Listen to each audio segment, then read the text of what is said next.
లోకేష్ యాత్ర ఏ యాళ్ళన మొదలుపెట్టిండో గాని మొదట్లోనే పాపం తారకరత్నం జీవిడిచిండు. ఆ తర్వాత జనమే కనపడలేదు. మాట్లాడిన కాడల్లా తప్పులే. ఓ పదం అనబోయి ఇంకో పదం పలుకుడు. మళ్ళా కొద్ది రోజులు కాగానే చంద్రబాబు జైలు పడ్డాడు. నిజంగా ఏం కాలో ఏమో. అలాంటి లెగ్గుతోని యాత్ర చేసిన లోకేష్ ఇప్పుడు దాన్ని ముగించిండట. సరే, దాంతోని ఏం ఒరిగిందో ఒకసారి అంబటి రాంబాబు సార్తోని మాట్లాడదాం. సార్, లోకేష్ యాత్ర విజయవంతంగా పూర్తయిందట కదా? కాస్త హాస్యాస్పదంగాను నవ్వుగాను కూడా అనిపిస్తుంది. ఎందుకు సార్? లోకేష్ ప్రశాంతత్వ స్పీచ్ లెక్క. సరే గాని ఆ యాత్రతోని ఏమైనా ఒరిగిందంటారా? ఏం జరిగింది నడిస్తే దాని ప్రభావం ఏమైనా అతని మీదైనా ఉందా?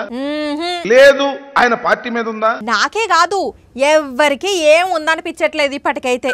పోనీ మీకేమైనా ఉందనిపించిందా అంబటి గారు? ఎవ్వరి మీద ఏ ప్రభావము లేనటువంటి ఒక యాత్ర. మరి లోకేష్ యాత్ర దేనికి చేసినట్టు? వేమన శతకంలోని ఒక పద్యం గుర్తొస్తుంది. ఏం పద్యం సార్? ఎలుక తోలు తెచ్చి ఏడాది ఉతికిన నలుపు నలుపే గాని తెలుపు కాదు.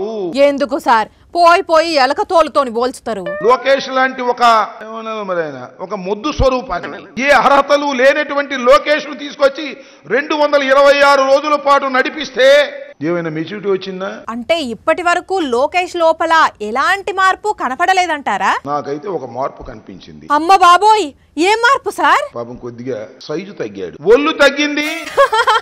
ఏంటి సార్? ఆయన తిరిగితే చెప్పులు అరిగినాయి గాని నాలిక మాత్రం పలచబడలా. సార్, అట్లెందుకు అంటారు అంబటి గారు? బీసీఎస్సీ సోదరులు అనాలి, బీసీఎస్సీ చౌదరులారా అన్నాడు ఆ పెద్ద మనిషి. లోకేష్ భాష గురించి, ఆయన మాటల గురించి అందరికీ తెలిసిందేలే సార్. ఇంతకు లోకేష్ సభకు పవన్ మొదట్లో వెళ్ళనని తర్వాత వెళ్తా అన్నాడట కదా, ఎందుకంటారు? చంద్రబాబు నాయుడు గారి ఆహ్వానం మేరకు కిరాయి తీసుకొని యాంకరింగ్ కు వెళ్లే స్థాయికి దిగజారిపోయినటువంటి జనసేన అధ్యక్షుడు పవన్ కళ్యాణ్ గారు గుర్తించమని మనం చేస్తున్నాం. అంతేలే సార్, మొన్నట్లా ఉదయ్ భానును తీసుకుపోయినరు, ఇప్పుడు పవన్ తీసుకుపోతున్నారు కావచ్చు. అట్లనన్నా వీళ్ళను చూసేటందుకు 4 జనం వస్తారనే ఆశ ఉండొచ్చు. సరే సార్, ఉంటే మరి.